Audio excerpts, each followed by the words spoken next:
Good afternoon. My name is Kalina Bakalov. I am Congresswoman Tammy Duckworth's Legislative Director.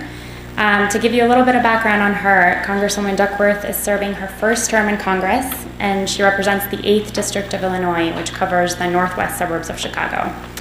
Thank you to the Environmental and Energy Study Institute for organizing this great event, and to our panelists for coming to the Hill today to share your valuable perspective with us.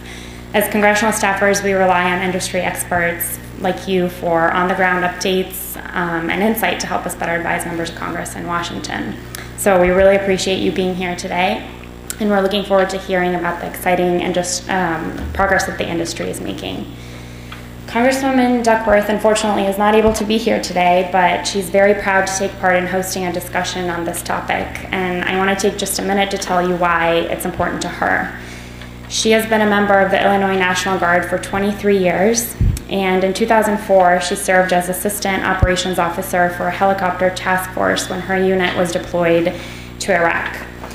There, she experienced firsthand how risky and expensive it is to maintain diesel fuel supply lines in a combat zone. In her words, she saw fellow guardsmen and soldiers risk life and limb for this precious battlefield resource. So for her, renewable homegrown fuel is not only a matter of critical importance to our environment and to our economy, but it's also a very real matter of national security. This issue is also very important to her constituents in Illinois. Our state is proud to be at the forefront of biofuel development and innovation.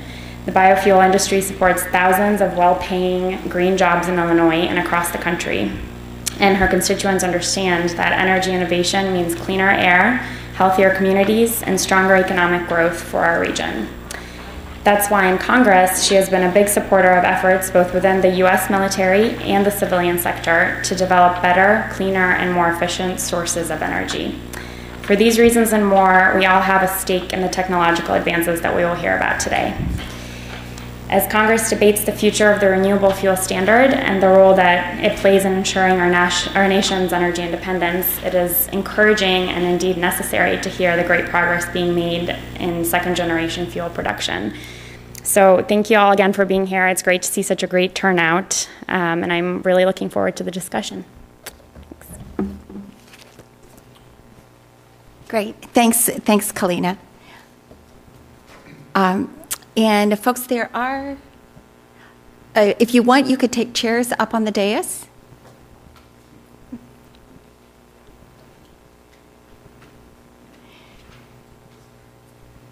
It's your big chance, so go for it, right?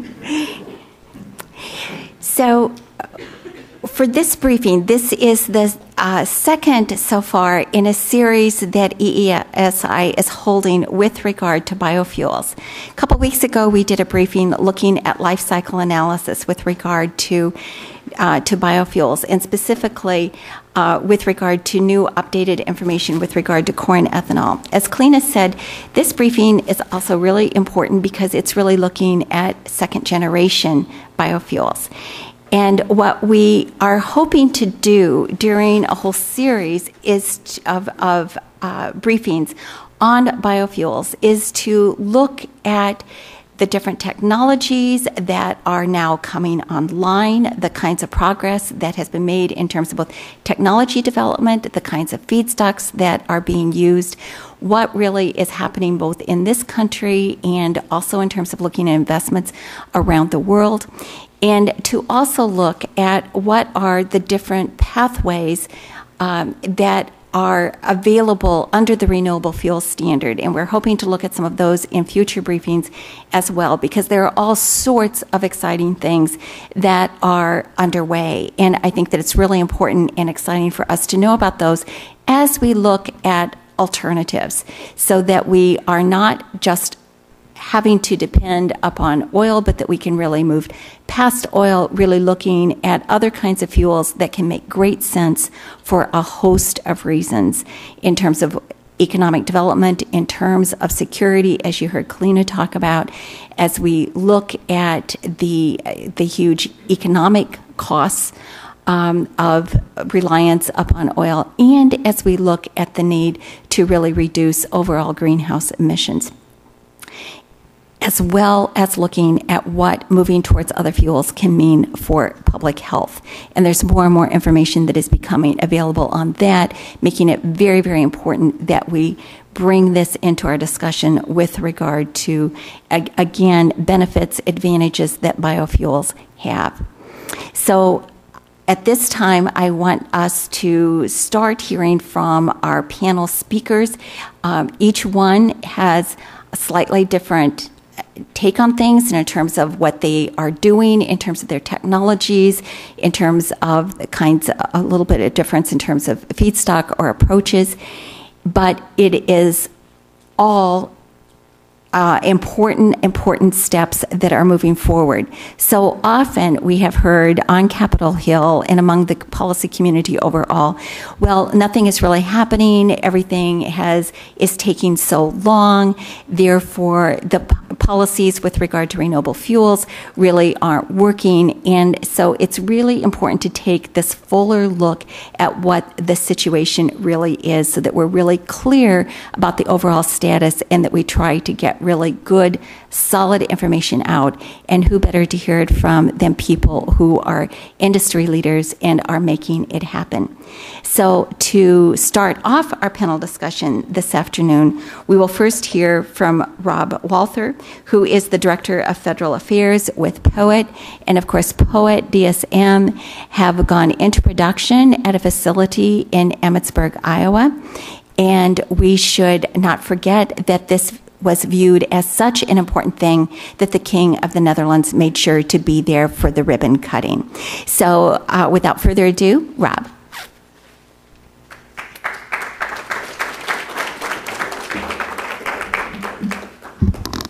Thanks so much for having me. Yeah, it's a very exciting time. And so thank you for being here. Thank you for your interest. And thank you for your support in getting us to this place. So you see from the title, Cellulosic Ethanol, a fantasy no more. This thing is real. For a long time, we were asking, could we do it? And I got a question from a reporter the other day that I thought was very telling. Who's going to win? Who's going to build the most? The narrative has changed significantly in the past few months even about whether or not this thing is real. And so hopefully by the end of my presentation, you will know it is very, very real. As was mentioned, I'm here representing not only POET, but also Royal DSM, our joint venture partner. Just as a quick background, since not many people know POET, we are a private company. We produce 1.7 billion gallons of ethanol in this country. We're the largest. We have 27 plants spread across 7 different states. So we are experts at making biofuels. DSM is a science-based company from the Netherlands. They brought $150 million to this deal to invest in the United States. And they have a suite of products spread across many different sectors, including healthcare and nutrition. The best way to think about this joint venture is that POET is the hardware company and DSM is the software company. And together we make something that works. So there are 3 key takeaways that I hope I will leave you with today. The first is that cellulosic biofuels have arrived at commercial scale. The second is that 2014 and 2015 are an inflection point for advanced biofuels. This is really the point at which we will say, when we look back, we transitioned from first generation corn ethanol to second generation cellulosic and advanced. And the third is why it's important. And it's important for consumer savings, national security, and GHG reductions amongst a host of other things. But with that, I think it's time to introduce you to our cellulosic plant, Project Liberty.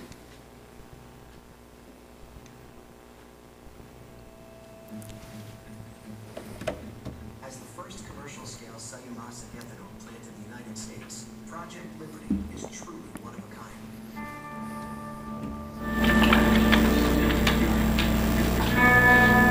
But what exactly did it take to make this fantasy a reality? To start, it took a capital investment of $250 million.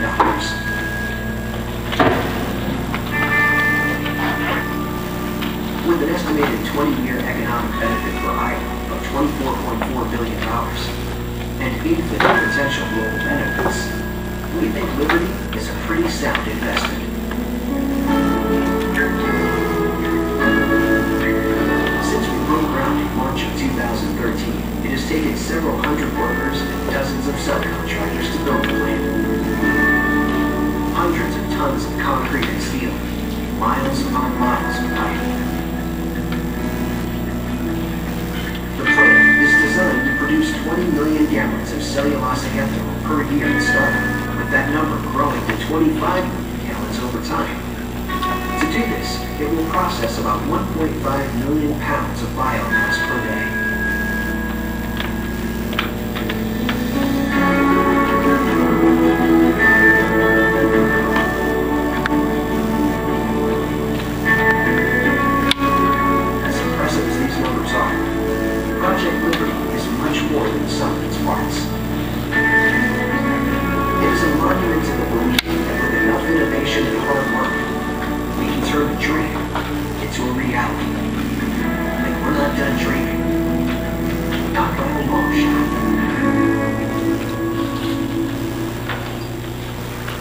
So that's your plant. That's your first cellulosic plant in the United States.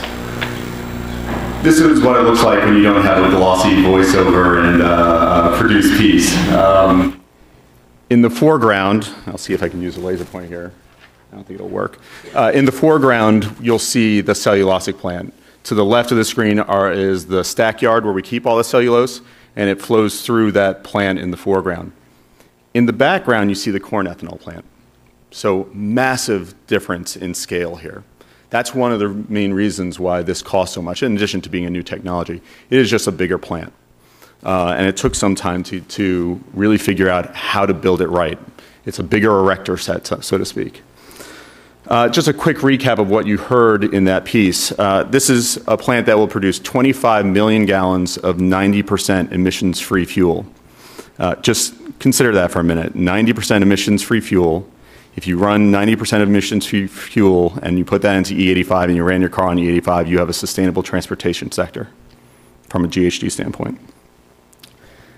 We use agricultural waste products that otherwise would be left to degrade on the field. So this is corn stover, stalks, husks, and cobs are all used to create ethanol, the same molecular compound as we get from corn ethanol. And we made this investment because we think there's a huge potential for return. So we need market conditions to remain favorable. Nancy's going to talk a little bit about the RFS and its importance to moving and scaling. But as long as they remain favorable, we're going to keep building these plants. We think we can build them every 4 to 6 months, start steel in the ground for another plant. Just from quickly an understanding of why do we bolt this thing onto a corn plant, this is the model. So the cellulosic plant gets this cellulose, this corn stover, and out comes ethanol. But at the same time, you produce this thing called lignin, which is basically biomass. And you run that through a solid fuel boiler that creates its own process heat. So it's a closed loop system that doesn't require fossil fuels. But we create so much process heat that we actually don't need it all for the cellulosic plant. We pipe that over to the corn ethanol plant. So we're displacing, via this cellulosic plant, we're displacing fossil fuel used at the corn ethanol plant. Our corn ethanol was looked at and was found to be about 48% fewer emissions than gasoline. This makes it even better. In fact, it starts to take on a GHG profile similar to that of advanced biofuels, the corn ethanol. The reason we cite this at a corn plant also is logistical and infrastructure synergies. We don't have to build out the rail. We don't have to build out the roads. We don't have to build out the pipelines. All that stuff that would increase our capital expenditures at the outset. So that allows us to build this thing, the first one out of the box. Also, we deal with the corn farmers already for the corn plant. So we don't have to hire a new sales team. We don't have to hire new folks to get the biomass to the plant. Now, eventually that capital cost will come down. We'll learn how to build these things at a cheaper, for a cheaper cost. And then we can begin to site them on their own and take on that capital cost that comes from infrastructure. But for now, to get this technology mature, we're building on the back of the corn plant. So you hear a lot that this took such a long time, 5 years away, 5 years away, 5 years away. Well, let's just take a step back. RFS was passed 8 years ago. The regs were finalized in 2010. And Liberty, we just broke ground only 18 months ago. So our first attempt, it only took us 18 months to get a working plan in place.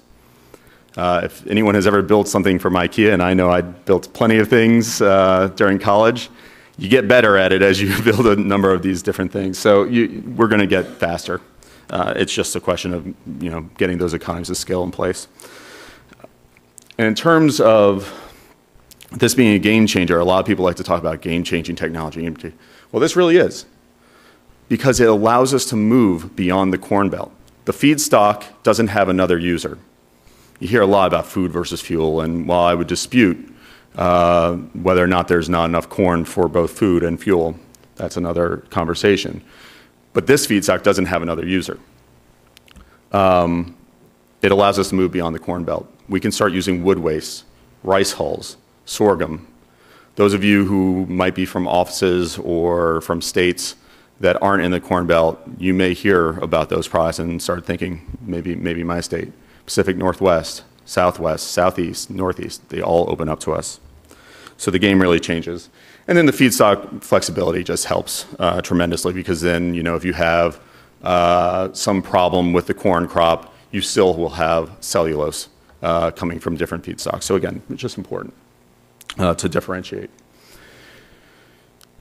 So this is the tip of the iceberg for POA DSM. It's 3.5 billion gallons of 90% emissions-free fuel we've identified that we can begin to commercialize very soon, as long as, again, we have market certainty. So why should you care? Well, hopefully you do, but let me try and convince you anyway. First is consumer savings. Gas would be between 50 cents and $1.50 more per gallon. If it wasn't for ethanol today, that price would go down even further, or those savings would be felt even more if we got into an E15 market, and hopefully we're moving in that direction. This is just a snapshot, so you know that it's actually in the real world too. Lansing, Michigan, $4.71 versus $3.51. I take the right-hand side. And we know this makes sense because oil hovers around $100 a barrel, and ethanol is around $40 a barrel. So again, big delta. We also know that oil is very sensitive to geopolitical events. When ISIS invaded Iraq and took Kirkuk, and at the same time you had Putin saber rattling in the Ukraine, oil climbed to $114 a barrel. So this is something that we would hope to alleviate, that type of sensitivity. And actually the E10, having 10% of the fuel come from ethanol, has provided a hedge against those geopolitical events. I won't go too far into this side, but read the names of those countries: Libya, Venezuela, Iraq, Syria, Iran, Russia. Not exactly the most friendly to our interests. And we know that ISIS is making an estimated $2 to $3 million a day on the oil market. If we could remove the U.S. demand, we would hopefully drive those prices down, and of course, put a stranglehold on their funding. Environmental sustainability: cellulosic ethanol must, by definition under the RFS, be 60% better than gasoline's 2005 greenhouse gas emission levels. Ours is 90%. And you see a single plant will reduce over 210,000 CO2 per year. There's some question about removing biomass off the field. We only remove 25%. And what we've seen actually is that not only helps farmers become more productive, but it reduces their demand for fertilizer at the beginning part, because you have the sun able to hit the ground, and they're able to get better yields earlier, or better conditions earlier on. So again, this is beneficial also from a greenhouse gas perspective. So where will the industry expand? Like I said, Nancy's going to hit on market issues around the RFS, but if the RFS debate turns and you see some sort of tweaking of it or administrative malfeasance there with regards to the intent of the Congress, there are other countries out there that are clamoring for us to bring cellulosic to them. Brazil has a requirement of E30. Europe, like we talked about with Putin, is looking for options, and cellulosic is very, very attractive to them. We've been getting approached by them quite often. And then China has not only energy problems, but also public health problems. They don't really care as much about CO2 as they do about mercury, SOx, NOx, et cetera. So they are looking for options that will keep people healthy. So these are some of the photos that we're seeing right now. This is the industry that's being created around cellulosic. And the question is, do we keep going forward in this country? If you have a strong RFS, we do. But this is happening. It's real. And thank you for being a part of it, those of you who are here and helped craft the law. So thank you very much.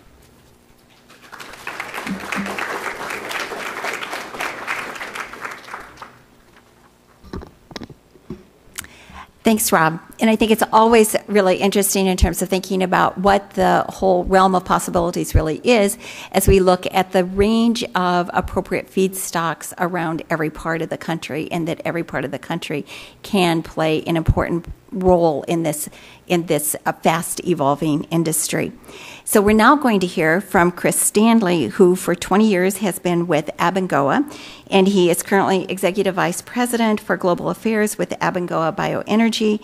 And Abengoa Bioenergy is one of the largest international producers of ethanol, operating 14 production facilities in the U.S., in Europe, and in Brazil, with a commercial scale biomass to ethanol facility in final developmental stages, expecting to go into production this year. Chris?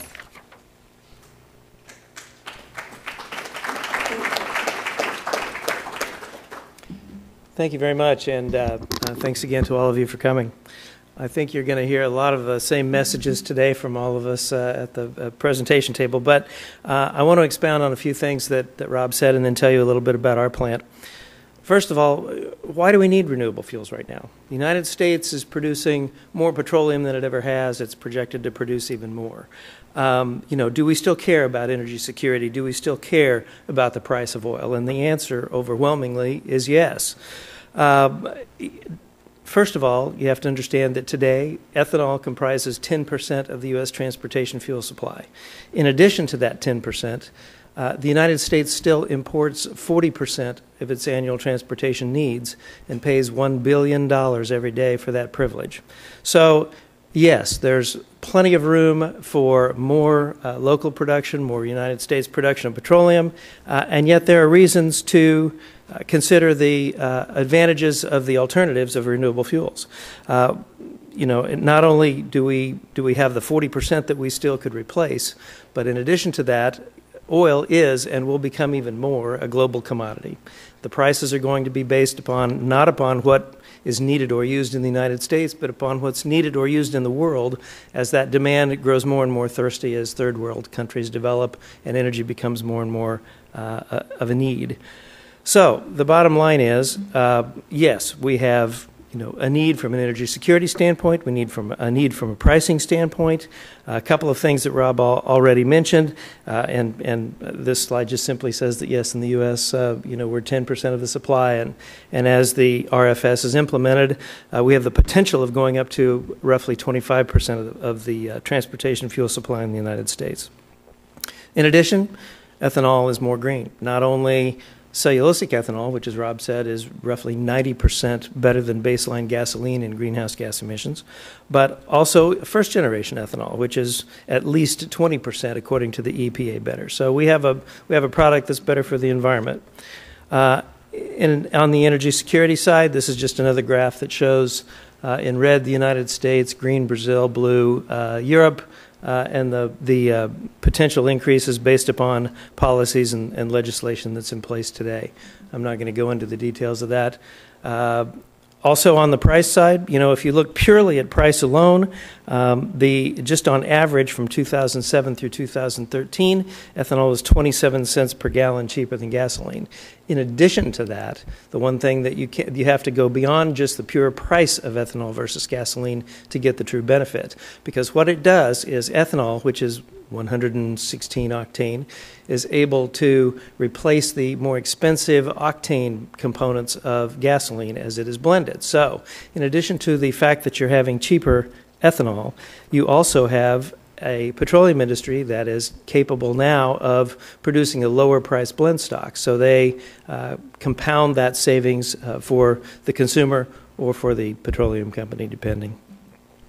So, yes, we do need alternative fuels. We need renewable fuels, and cellulosic ethanol is a tremendous product that we believe has great opportunity and great promise in the United States.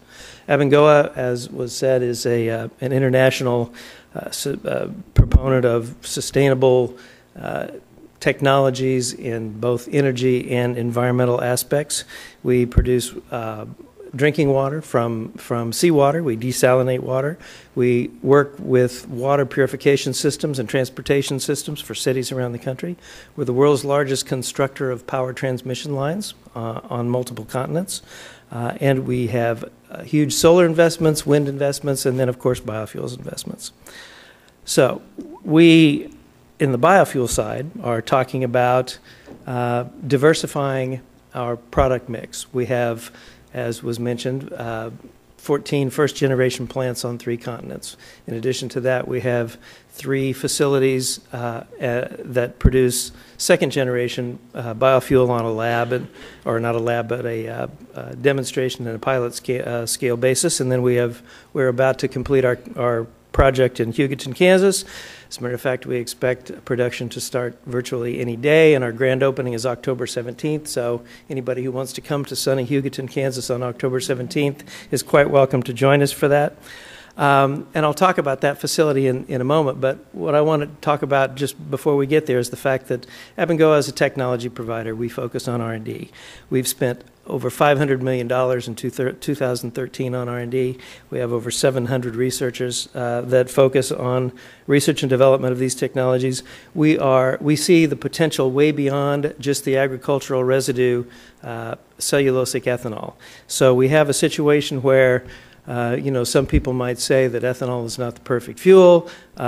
I don't know that there is a perfect fuel, but we're improving it as we go along. We are making it much more greenhouse gas friendly, and at Abengoa we are working to diversify both into different feedstocks and into different products. So we have a facility that we've been operating in central Spain now for almost 2 years.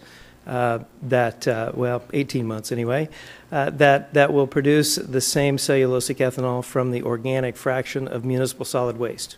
Take trash, pull out the metal, the plastic, and the recyclables, take the organic fraction, which is the majority of the waste anyway, and extract the cellulosic sugars from that and convert that into ethanol. So we're diversifying the feedstock side. We're also diversifying the product side, working into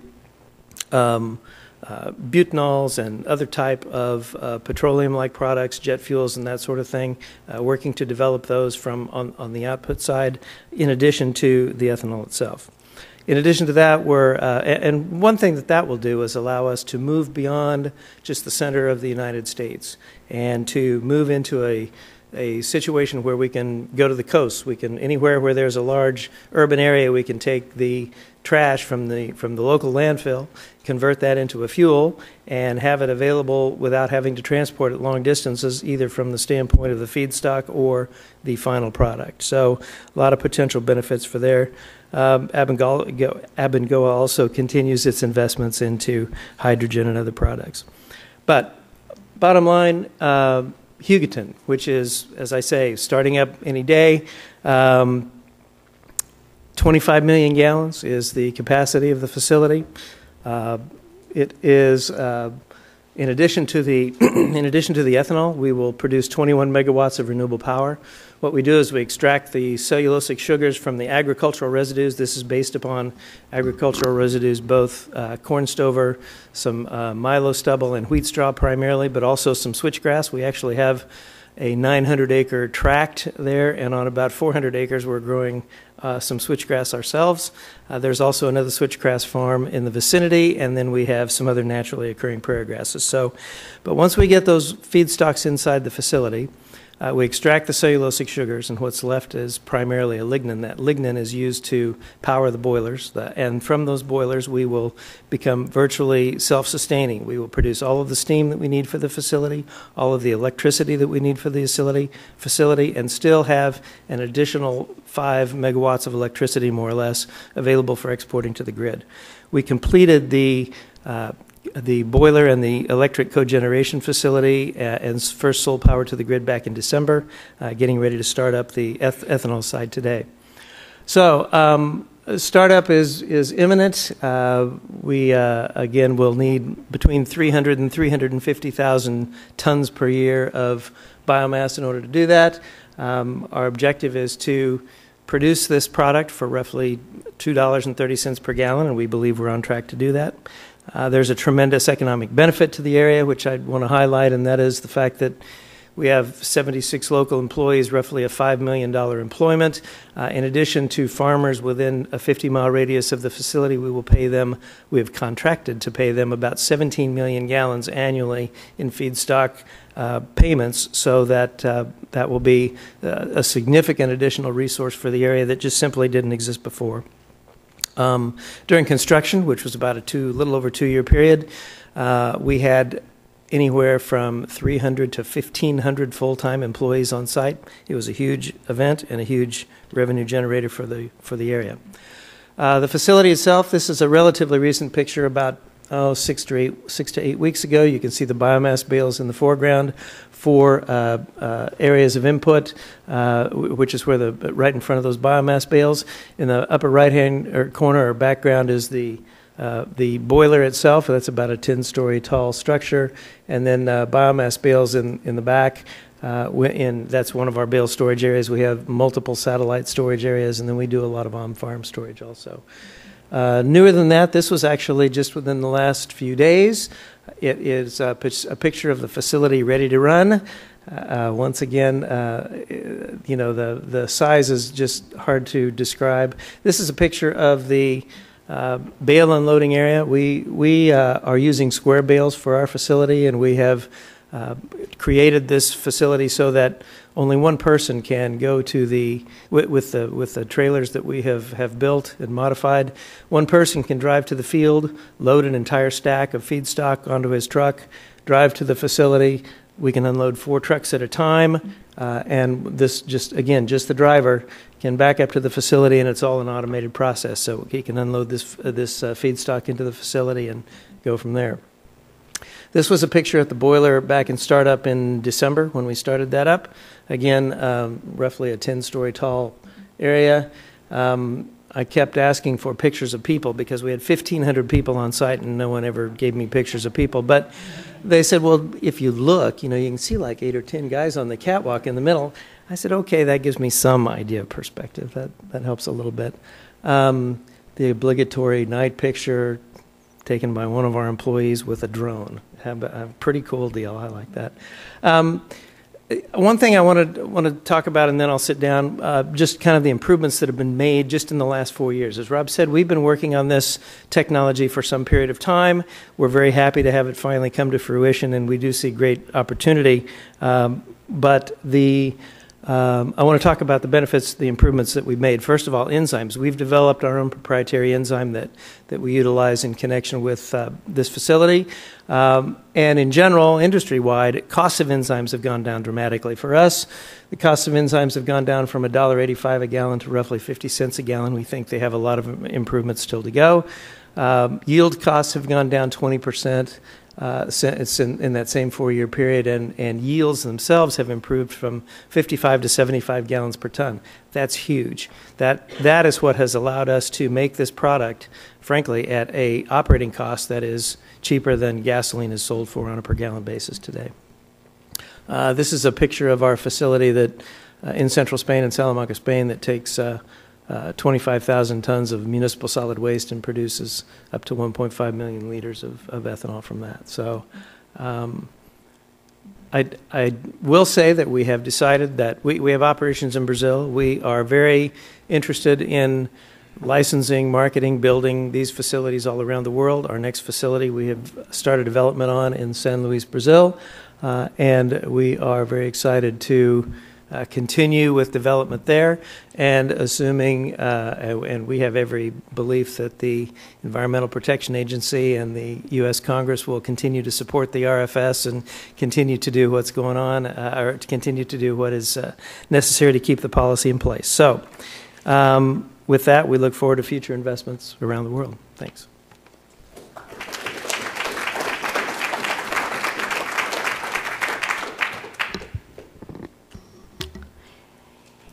And now we're going to hear from another piece of the industry. All of these folks and companies all see a lot of potential, both here in the U.S. and around the world, in terms of addressing these important issues in terms of technology development and looking at markets. And next up, then, we will hear from Nancy Clark, who is the External Relations Manager for Industrial Biosciences with DuPont. And at DuPont, Nancy is responsible for their industrial biosciences strategic agenda for biofuels, biomaterials, and bioactives. And she is working there in terms of business development and regulatory policy. She previously had also worked on air and climate programs as their director for the American Forest and Paper Association, and had been the director of energy at the American Chemistry Council.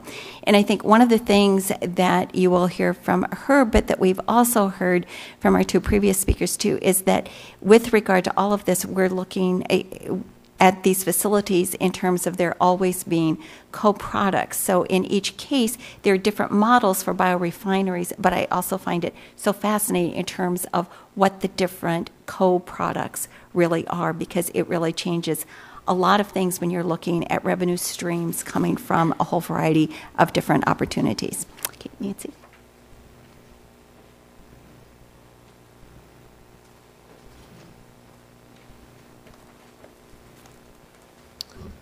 Good afternoon.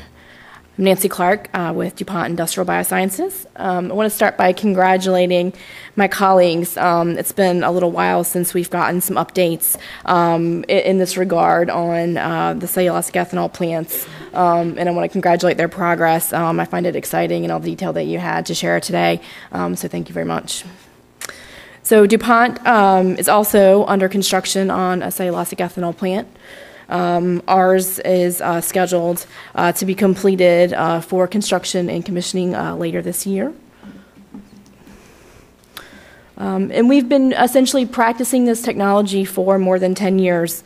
In cooperation with the Department of Energy, we opened a research and development facility in Von Orr, Tennessee back in 2009. We've been producing cellulosic ethanol at that facility since that time on the order of 250,000 gallons per year.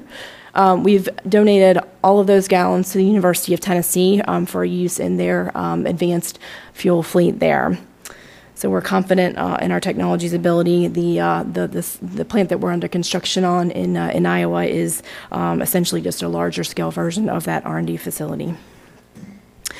We broke ground in Nevada, Iowa in late 2012. It's a plot that's just about 20 miles north or so of Des Moines. Like our fellow colleagues in the industry, we're seeing some great developments in the rural economy in terms of employing construction workers, full-time positions, engaging with about 500 farms in the radius of the plant, and being able to supply an additional income stream for those farmers for the stover that we're able to take from their farms for use at the facility.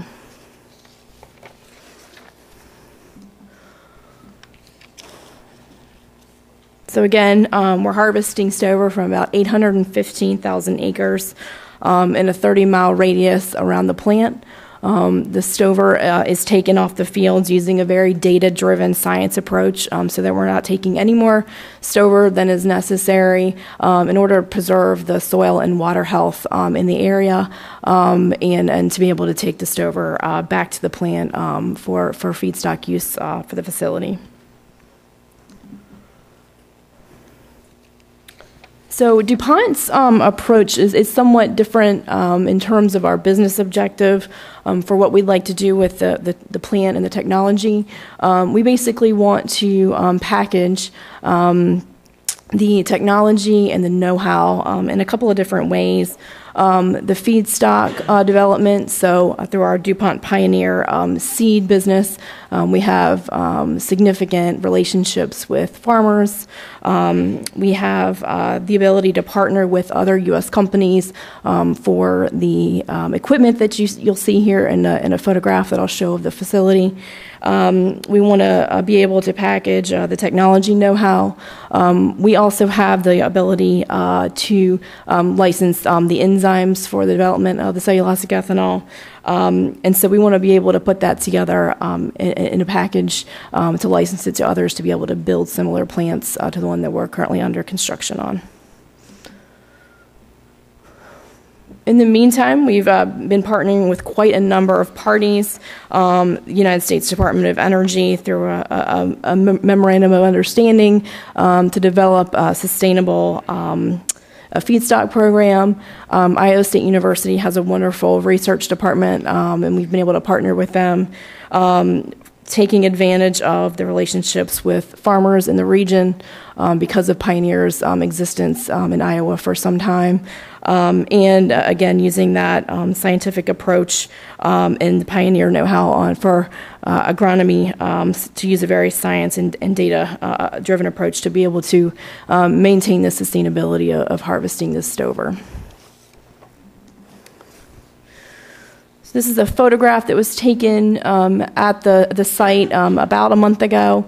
Construction is going extremely well. We're very pleased with the progress, and we're on track to complete that late in 2014.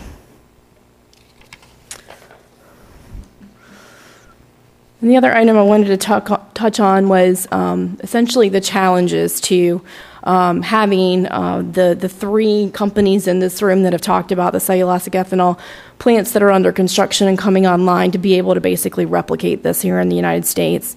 It's certainly in all of our interest to be able to multiply the number of plants here in the U.S. And what we're seeing is a real challenge to that. DuPont's intention and drive over the past few years has been to have conversations here in the U.S. for licensing the plant and the technology. And basically what we're seeing as a result of some challenges to the RFS policy is that those conversations are happening outside the U.S. So both challenges on the regulatory side. So as you all may know, EPA is proposing to reduce for the first time the total renewable volumes for renewable fuel. And so investment here in the United States is essentially drying up.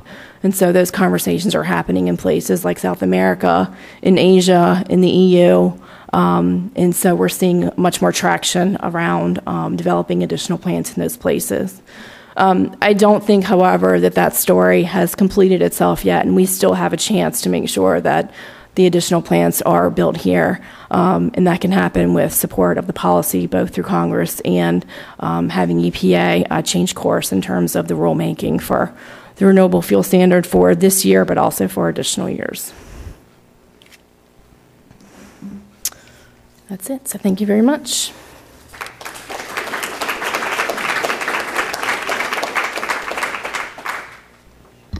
Thanks, Nancy. And our final speaker this afternoon is Amy Davis, who is with Government Relations for Novozymes North America. And of course, Novozymes is an international bioinnovation company, an enzyme producer that is deeply involved in the development of biotech materials or products for application in detergents, biofuels, food, feed, and sustainable agriculture. And Amy also brings experience from having worked with the biotechnology industry organization, where she worked on a variety of issues related to advancing biofuels, bio-based products, and the bioeconomy overall. Amy?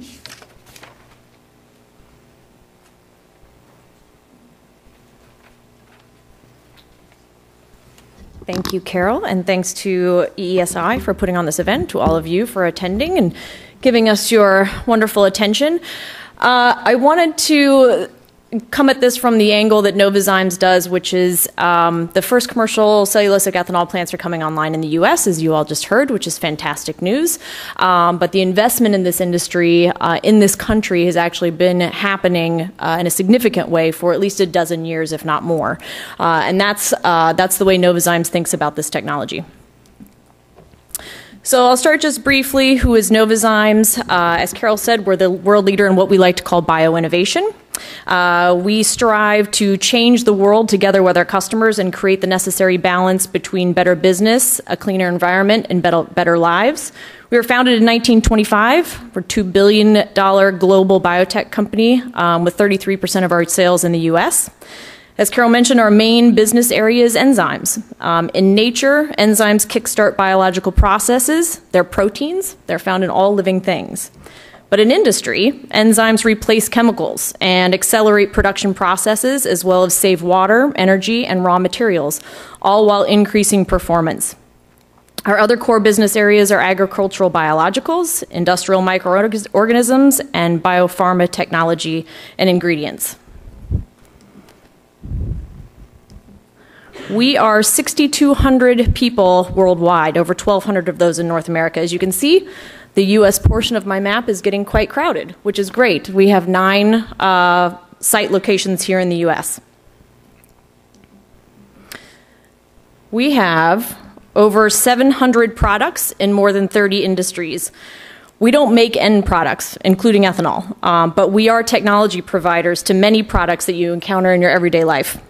13 to 14% of our revenue is invested back in R&D. We're an R&D intensive company. And we currently hold more than 7,000 granted or pending patents. We conduct life cycle assessments. We're a sustainability company on all of our products. In 2013, our products helped reduce global CO2 emissions by approximately 52 million tons, which is the equivalent to taking about 20 million cars off the road. I'd like to approach the conversation today via a little trip through history, if you'll indulge me. I'm sure you all remember in October of 1973, OPEC implemented what it called oil diplomacy. It prohibited any nation that had supported Israel in the Yom Kippur War from buying oil, including the United States. It started with a 5% cut per month, and by December, it declared that the true enemies of the Arab cause, including the U.S., would be subject to an indefinite total embargo. At that time, the United States imported 27% of its petroleum needs. As a result of the embargo, the value of the New York Stock Exchange dropped by $97 billion. The price per barrel of oil was 130% higher in December of 1973 than it had been in October, and 387% higher than it had been just the year before. Within 6 months, the average price of retail gasoline in the United States more than doubled. I have to confess I've been inspired today. I just spent the last week visiting my colleagues in Brazil, so you'll have to indulge me a bit that I brought that into the conversation. The U.S. and Brazil, during the oil embargo of 1973, took 2 different paths. Brazil instituted what is still called the National Alcohol Program, which included transition to flex fuel pumps by the oil industry, flex fuel car production by the auto industry, and obviously biofuel production by the biofuel community. In the US, we focused on gasoline rationing. Everyone remembers seeing the photos of gas lines, right? And reducing the speed limit to increase efficiencies. And we made a pledge to eliminate our dependence on foreign oil. Today, even with all the oil and gas developments in the US, we import 33% of our petroleum. Now, 34% of that is from Canada, but 55% of it continues to be from OPEC. So where is the US and Brazil today? I just saw it last week with my own eyes. Brazil, as Rob mentioned, has just raised their regular unleaded blend to include 27.5% ethanol nationally, and 85% of the cars on the road there are flex fuel. They can run on 100% ethanol. Pumps are blender pumps, cars on the road are flex fuel, and consumers have a choice based on price.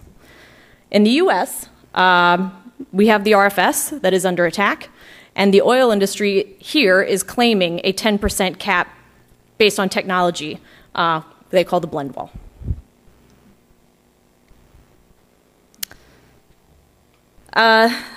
In more recent history, the next energy crisis we all remember was September 11th, 2001. On the slide in front of you, you'll see just a few statements that President George W. Bush, there's some excerpts from some statements that he made in the years following September 11th. And I think we've all heard them before and continue to hear them today. Prices people are paying at the gas pumps reflect the addiction to oil. It's a matter of national security. It's a matter of energy or economic security. And it's like a hidden tax on the working people. It reflects a global economy.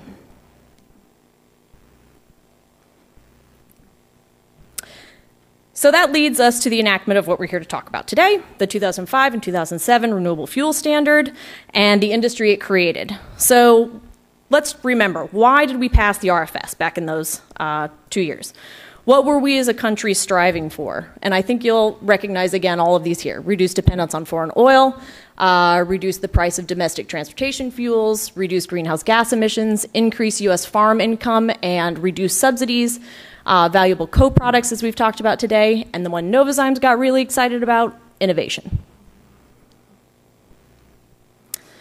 Since 2005, and even before, Novozymes worked diligently and side by side the US government to accelerate commercial development of the technology to turn renewable cellulosic biomass into sugars that could then be turned into different products, like fuel, that could replace petroleum consumption. What that means is that non-food feedstocks, like ag residues and municipal solid waste that you've heard about earlier today, can be turned into transportation fuel. So the point, I think, on this slide is that the US government has made a significant investment in this technology, along with companies like all of the ones you see up here today. And it hasn't just happened over the last couple of years. The good news is we did it. As was mentioned, cellulosic enzyme costs have been reduced to a level where they're no longer a barrier to commercialization, as we saw with the plant openings happening to the folks to my right. So why did Novozymes, a global biotech company, place literally a global big bet on cellulosic biofuels? All of the above energy policy is great, and we support many alternatives to increase the diversification of our energy supply. But biofuels are the only large-scale sustainable substitute for fossil fuels that's available for use today. If we want an immediate impact to the national economic and energy security in the US, liquid biofuels must be a larger part of our transportation fuel supply. A lot of innovation still happens in the corn ethanol space. You heard some of it earlier today. Novozymes has launched some recent products into the corn ethanol space to increase efficiency and reduce energy use, reduce corn consumption for that industry. But the big bet that we took was on cellulosic biofuels. So like everyone else, this is our new manufacturing plant. Ours began in 2012. So, you know, back when the RFS was passed, we knew that we needed to increase manufacturing capacity globally. Clearly, the RFS had a huge impact on where we were going to site that facility. We wanted to be here in the United States, ready for our cellulosic partners when they got to this point, which is starting up their cellulosic facilities. And so we began operations in 2009, opened the plant in 2012. It's operating today with 100 full-time careers. We're leading technology to the conventional and advanced biofuels industry. That plant right there is expandable 8-fold for the full capacity of the RFS. So this is actually an out-of-date slide, clearly. I think it actually has 2012 on it. So I was going to update the slide, but then I thought what might be a better visual is to keep it and overlay our cellulosic investments and partnerships that have taken place globally since instability in the RFS first started, first here in Congress, and then over at the EPA in the Obama administration, 18 months, 2 years ago. First, in the United States, Project Liberty is online. Fantastic. Very exciting. Obama administration proposes a reduction in the RFS. Not so great. As I said, Novozymes introduces technology for the corn ethanol industry. Globally, this is what's happened. I'm not going to read them all out to you, but you will see quite a bit of activity around Brazil, including Grambio, that just announced production starting up at their 2G facility. Raison, they raised the ethanol blend, as I mentioned before, and probably an area that we're looking at as far as increasing our capacity as well. The EU's had some stuff come online. China and India, obviously, also in the race. So we all know why we needed the RFS in 2005. Why do we still need it today? Obviously, there's still unrest in the world, and our reliance on global oil is still a problem. We still rely heavily on unfriendly parts of the world, and we can't predict who will be unfriendly in the future.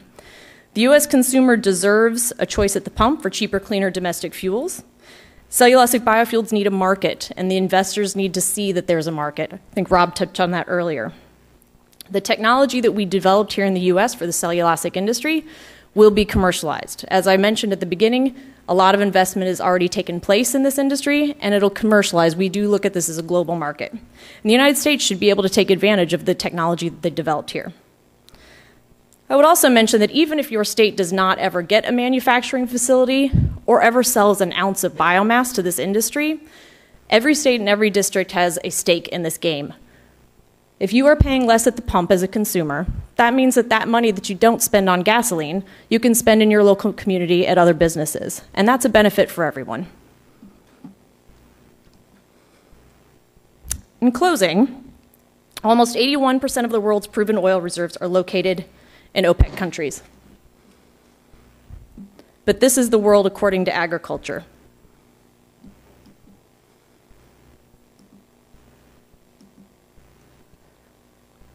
I'm very proud of this. I took this picture myself last week on the street. I think people thought I was a little bit nuts. Consumers will demand choice at the pump, and they'll hold their public officials accountable. Brazil held national elections yesterday, and the US will hold ours in a few weeks. Congress and the administration do have a choice, and I would just ask what path the US will take this time. And that's it. Thank you.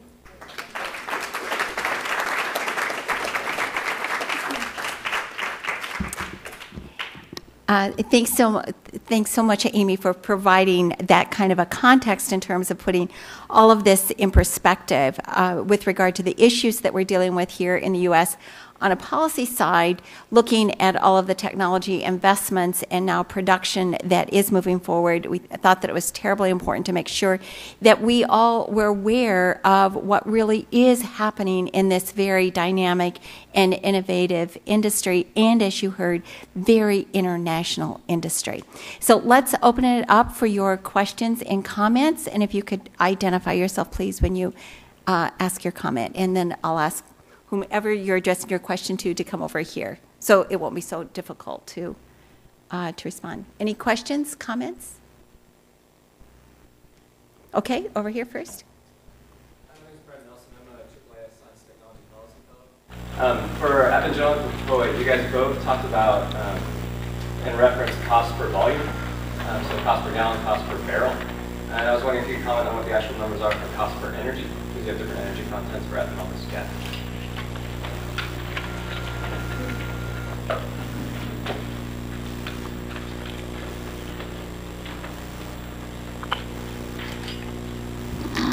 Yeah, well, I mean, we don't have a specific cost per I don't have a specific cost per energy BTU content, but the one thing that I will say is that I know that one of the things that the mobile manufacturers are saying right now, if you look at the posts on the Society of Automotive Engineers, the SIE website, both engineers from Ford, just about the only feasible way that they can see us, that they can see the automobile industry complying with both the emissions requirements, which are getting tighter and tighter, and the CAFE miles per gallon requirements, which are getting larger and larger at the same time, is to utilize a high-octane fuel in smaller, high-compression turbocharged engines. And in order to get that high-octane fuel, they also note that the only feasible way to do that today is with like a 25 or 35% ethanol blend. And what they, according to their websites, that basically eliminates any kind of mileage loss based upon a BTU basis. So I think the way that we're heading, to answer your question in a roundabout way, is to say that there can be no mileage loss depending on the way vehicles are tuned and the way that the fuels are formulated. Anybody else want to comment? Okay, great. Okay.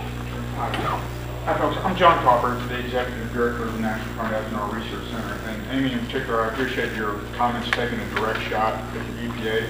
I think that's warranted. I think their proposed ruling last November was completely absurd. So my question, I'd like a 30-second comment from each person, if they don't mind. If the White House doesn't get this right on this final ruling by the EPA, what are your thoughts or what are your company's intentions on continued investment in R&D and innovation? Thanks. Okay.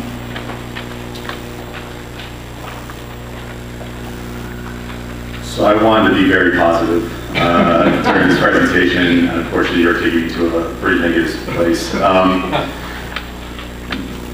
RFS as designed created 15 billion gallons that can be satisfied by corn ethanol. The rest of it can be satisfied by advanced ethanol, cellulose, right? We have in this country built out 15 billion gallons of capacity, corn ethanol capacity. So a company like POET that did very well off of corn ethanol is not building another corn ethanol plant because of that RFS cap. And it's all pretext, I think, everyone needs to have. Instead, we had three paths to continue to grow the market that we can access. We could either consolidate, buy up other corn ethanol plants, and continue to grow our share of corn ethanol. We could go overseas and begin to take advantage of the markets that exist in other countries like Brazil. Or we could begin to delve into this mysterious place of advanced biofuels. And we chose to go into advanced biofuels because we're an American-based company, all of our jobs are here. We wanted to be at the forefront of this 16 billion gallon market. Unfortunately, what EPA is planning, I know I'm going over 30 seconds, but I think it's just worth really getting a good amount of context. Unfortunately, what EPA is planning is they are rolling back on the volumes and therefore displacing the existing corn ethanol volume that exists. So to put a company like mine in a place where we have to ask ourselves, well, if they did it to the corn ethanol, could they do it to advance?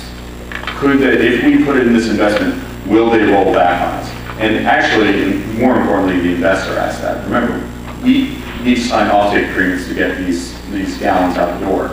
We can't sign those offtake agreements because the customer are the oil companies, and they choose to say no to us. So the RFS was an offtake agreement replacement. It's a market correction device. Some people say mandate, economists would really call it a market correction device. And if you take away that certainty, if you take away market certainty, you take away revenue certainty. If you take away revenue certainty, then you take away rate of return on investment certainty. And the investors will jack up your cost of capital. So all of a sudden, that 6% return I had to provide, all of a sudden, because we're considered more risky, becomes 10%, 14%, 20%. Until it just becomes, you know what, we're done, we're going overseas, we're going to start buying corn ethanol plants. I hope that answers your question, but it's really important to remember, this thing opens up market access to us in what is otherwise a closed fuel market. So, thank you.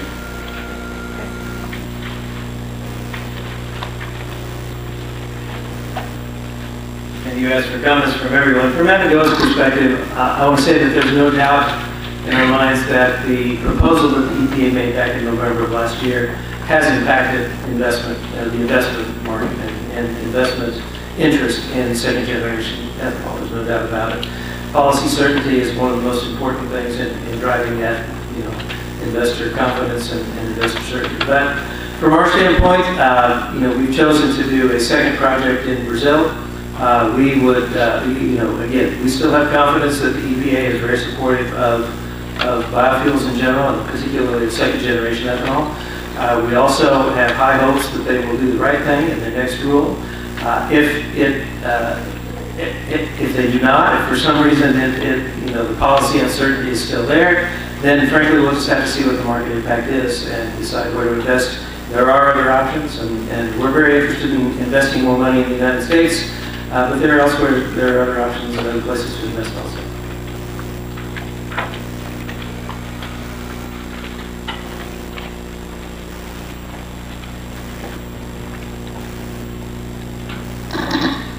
So I think, as I mentioned, DuPont really had intentions to license the technology here in the U.S. and made great strides to be able to do that. At the time the EPA issued the proposed rule, was when we really saw we saw the investors pull back from those conversations. And so I think what will happen if EPA stays the course with these reduced volumes is we'll continue to see a lack of investor interest here in the U.S. And continued conversations and project development in other countries.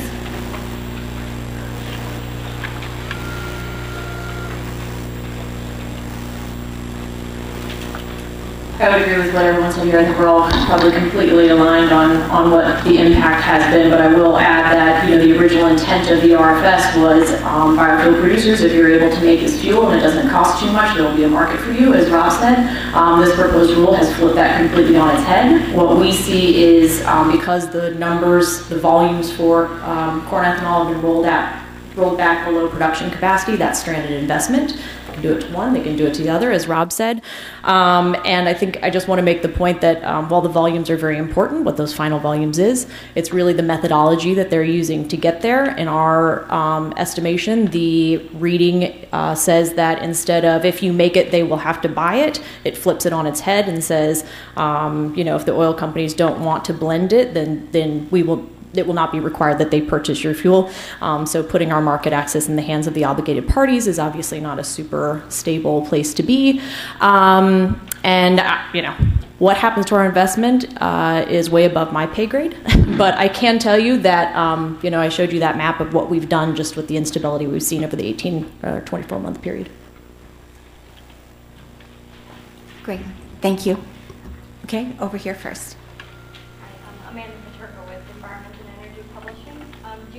Today announced that it was partnering with Procter & Gamble to bring cellulosic ethanol into Tide laundry detergent. I'm wondering if any of the rest of you and DuPont also, if you see any other opportunities beyond the transportation fuels market for cellulosic ethanol.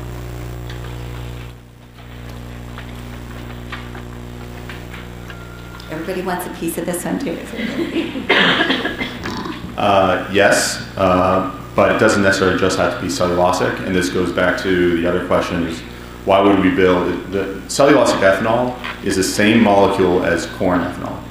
Why would we build a $270 million plant that costs, I think it is $190 million more than the same size corn ethanol plant down in Brazil if we wanted to service a different market? So one thing we're looking at are cook stoves that would have a membrane that we could bring it to island nations. We're actually working on a project with Haiti right now.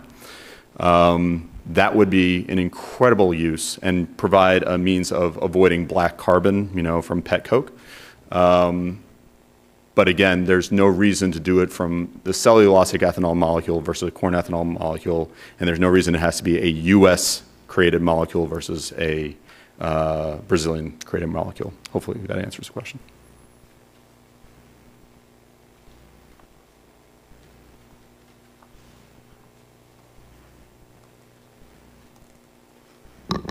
So thank you for mentioning the project.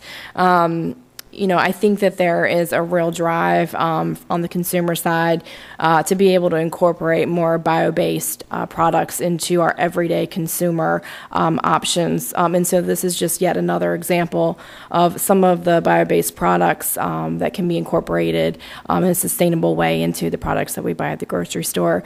But I think that, both the corn ethanol and the cellulosic ethanol industry have a number of co-products that are going to be coming off of these facilities that can be used to displace other fossil-based alternatives that can really improve our greenhouse gas emissions in terms of the electricity that we're using in this country, but also to replace some alternatives in the products that we use every day. Great. Okay, there's a question. Okay, back there, and then you'll be second. Okay, go ahead. Peter Wright, I'm freelance. I've got a question for everybody, and then I've sort of got individual questions. Is that okay?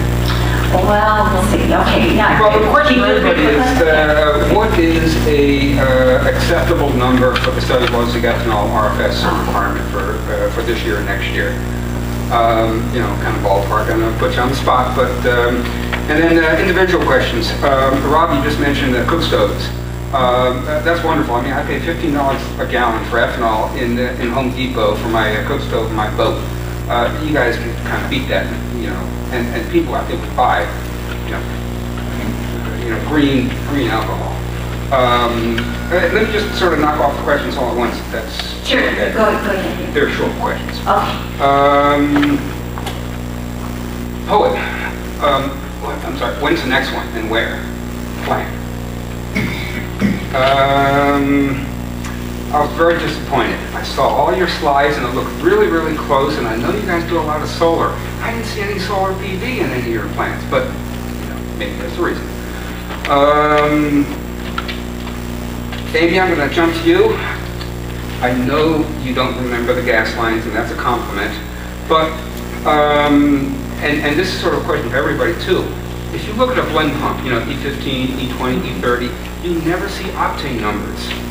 And octane is the whole missing, argument in all of this. And I'm glad it was mentioned a little bit, but and I'm sort of leaving you that question, but anybody can answer it.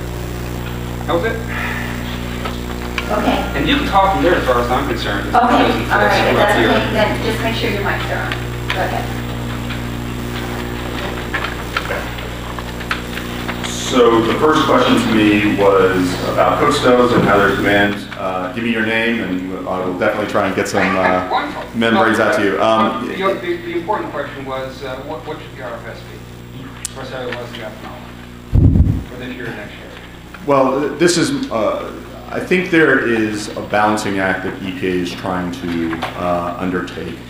I think the levels need to be set relative to the amount that is being produced. They have that ability under the RFS statute to provide a waiver down to the amount of ethanol that's being produced. Again, this goes back to the market issue. If you build it, there will be a market for you. So we have all submitted volumes that we think we can hit this year, and EPA is supposed to set the volume, the cellulosic volumes, at that level. And it allows us to go back into the investment pool and tell them, look, this investment in the technology has a home, we're getting revenue from this product, invest in the next one. Where's the next plant going to be? Where's the next cellulosic plant going to be? I think we will know once we have a final rule, because that will probably dictate where we go. A bad rule, and hopefully it's understood what a bad rule looks like with this methodology that gives great uncertainty to the investment community, sends us to a country that has other incentives. Remember, we don't receive taxpayer dollars. We have the RFS, we have market certainty. If we get rid of that market certainty, we have nothing here really to compel us or to move us into the marketplace. So then we look at Brazil with their E27, E30 mandate. We look at Thailand, where they have a tax holiday that they're offering. China, which would just bend over backwards with a host of incentives, suite of incentives. So we will see where the next plant is. If you like the role, will you make an announcement shortly thereafter about the U.S.? I wouldn't feel comfortable saying one way or the other. I'd echo, from Evergo's standpoint, I would echo Rob's comments on the EPA. The EPA is the one who's in the best position to determine these numbers because we've all had confidential communications with the EPA about what we expect to produce this year and next. And in addition, the EPA is the only one that knows for sure what is going on in the pathways that they're issuing. They've recently issued a biogas pathway that potentially could add significant gallons of cellulosic ethanol both this year and in the future. So they're really the only ones that know. Abengoa, of course, is one of the world's leading providers of CSP, thermal solar. And yes, no, we don't have thermal solar at Beauties in Kansas, but we have thermal solar in many other places. Two of the largest projects in Arizona and California. We also have PV projects. We also have renewable power from wind and other things. But this one is renewable power from biomass, and that's what Houston is. So I think just to add to what my colleagues indicated about the cellulosic volumes, I think the other side of the story needs to be that, you know, as we accommodate the cellulosic ethanol that's coming online, we don't need to then thereby subtract from the first generation corn ethanol industry. It doesn't help us at all to raise the cellulosic volumes, but then to cut the first generation corn ethanol volumes. And so that's the other side of the story there. As to the question around the photovoltaics at DuPont's cellulosic ethanol facility, thank you for recognizing that technology. That's certainly something that's important to our business. But I think, as you've heard today from all of us, you know, bringing the cellulosic ethanol technology in these plants online has really been a priority, and so we really wanted to focus there. And so certainly we could have incorporated other technologies and other opportunities in those plants. It certainly would have sidelined us or delayed the process. We wanted to make sure that we could bring this fuel online as quickly as possible. And then quickly on the octane, I didn't hear a specific question there, but I agree it's a big part of the story, so certainly should continue to be. And on the volumes, I would agree with everyone here, and like I said before, it's the methodology, and if the methodology is right, the numbers will take care of itself. But generally speaking, if it's made, it needs to be up to the statute requirements. We need to see that it's going to find a place in the market. Otherwise, it's difficult to build additional capacity. And I would also remind folks that we are so far delayed this year that we basically have 10 months of actual data for the year. So I would think it should be relatively straightforward. Thank you for that. Okay, here first, and then we'll come back to you. Mm-hmm. Hi, I'm Brian Oakes, the National Association of Wheat Growers. My question is specifically for Abengoa as it relates to your new Kansas facility. Are you receiving any biomass crop assistance program funding from the USDA? Abengoa is not. We think some of our providers may be doing that, and we have, by the way, even though we're about 80% corn stover, but the next largest source of our feedstock is wheat straw, just for your information. Okay, back here. Mark Carr with Channel Design Group. For POET, you talked about the back-end cogeneration and all that. What is the final waste product? I mean, what is it? Is ash the final product, and what are you doing with the ash? Because you're going to generate a lot of ash. Yeah. You don't have to look at it. Yes, ash is one of the byproducts that we don't necessarily have a home for currently. In another lifetime, I've worked in the power sector, so I'm well aware of the transition that's happening there right now, from moving from coal to natural gas. And as you see that reduction in coal, there will be a dearth of fly ash available to cement companies. So that is certainly an area that we're looking at. The conversations are ongoing, but currently the co-product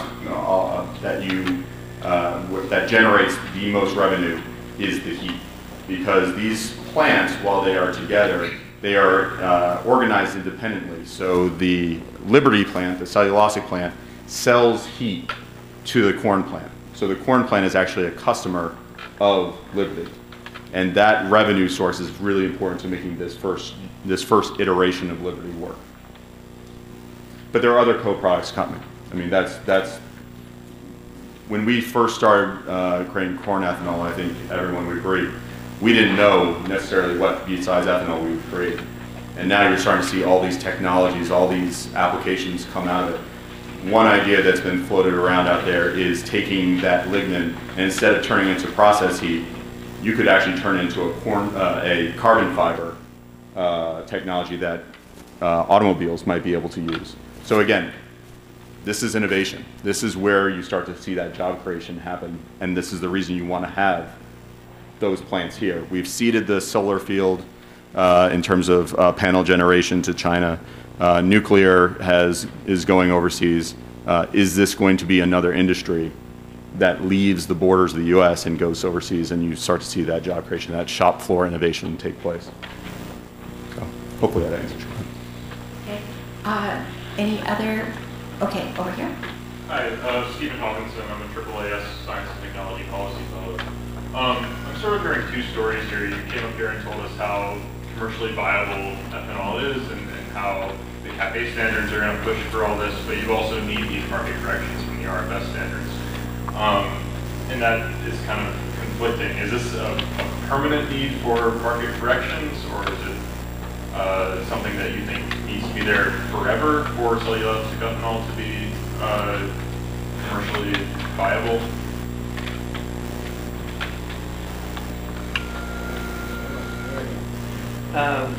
No, this is not a permanent need. However, we are in the unique situation of having our customer be our competitor at the same time. When you have a situation where the petroleum companies get to buy whatever they want and include that in their fuel, their history has shown us that they are going to use their own products. If we want to change that, if we want to use something besides petroleum, there has to be some incentive, some policy that will allow that to happen. And while that policy doesn't need to go on forever, it needs to go on until this is established and we have a true competition instead of what we have today, which is absolutely not an open market. Anybody else want to comment on that? Okay, go ahead. Yeah, Howard Marks with Energetics. I had a question for Amy, and that is, you just returned from Brazil, you said. Could you tell us about the level of cooperation between the Brazilian biofuels industry and the Brazilian Automobile Manufacturers Association? Because many of those members of that association are also U.S.-owned companies. So I will try. I don't promise much, and I'm hoping to learn much more. But there is a long history of cooperation there. As I said in my presentation, they've obviously been embarking on this together with the guidance from the Brazilian government for more than 30, 40 years. So they have some head start on us. But for example, with the 27.5% increase to their blend, it's now in a review period that does go to the auto manufacturers, because that 27, just to be clear, that 27.5% is for regular automobiles, not flex fuel. Regular, which of course, again, we are told we can't do more than 10. They're at 25 right now, they're going to 27.5%. So that has to go through a regulatory process that involves the auto manufacturers to give their sign off that that is an acceptable fuel for them. And my understanding is that historically that process is smooth. That's the best I can do right now. Okay. Anybody else? Okay. One question? Sure. Okay. I'm not sure Amy knows the answer to this, but you talked a lot about Brazil. Do you know how much oil Brazil still imports? You said we're at 33%. They chose a different strategy than us.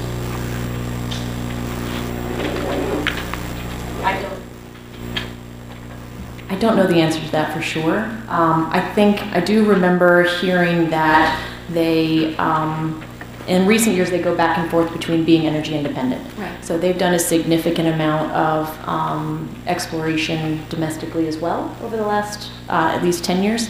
That's increased there. Carol, you may know more than I do. I don't know the exact number on that. Happy to get back to you and let you know, because they did have some very large oil finds off the coast. particularly in the Rio area.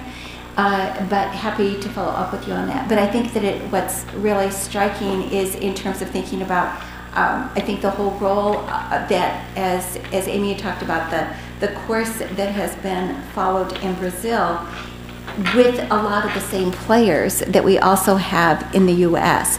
So it's just a very interesting kind of juxtaposition.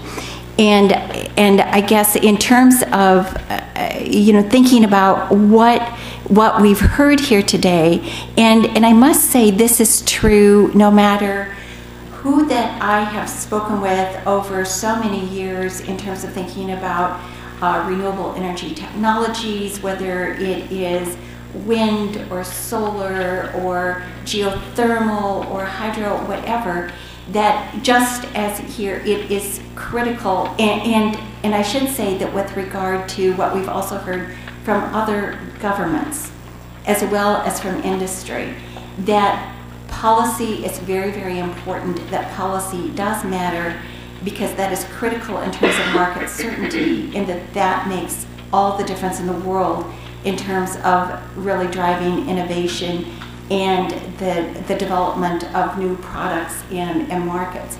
I think that it's also absolutely fascinating in terms of, as we learn more and more about the huge array of products that can come out of biorefineries and that can be responsive to all sorts of needs and opportunities depending upon where you are and what those various market niches are in terms of thinking about bio-based products as well as fuels and how that can all be very complementary. And I think that we are also dealing with a very, very major challenge because, as you also heard right now, in terms of thinking about the whole role of policy, and as a couple people mentioned too, that there are a variety of pathways available under the renewable fuel standard that have actually also been coming on strong and have really increased over the last, certainly over this last year, including things like biodiesel, biogas, renewable gasoline in terms of looking at drop-in biofuels, that there are a whole array of things that are there, but that makes getting some degree of policy certainty that does allow for a whole market expansion terribly important, and that there are a whole array of benefits, and we would submit a variety of issues, including public health, as well as the need to address carbon and security, that are really important for us to take a very clear-eyed look at, so that we really make sure that we're informed, making smarter choices, but understanding what really has happened in terms of sort of this whole investment that really has occurred, and indeed are not phantom fuels, but are here in commercial production, and that this is actually a very, very exciting time. So I want to thank all of our speakers. I hope that you all got something out of this briefing. The presentations will be up on our website. If you have questions, please feel free to contact us. And as I said, we are really hoping to do additional briefings in a series to look at ever more kinds of biofuels that really are coming into the market and show great potential as we move forward, as we look for alternatives to the status quo. So thank you all very, very much for coming, and thank you to our wonderful panel.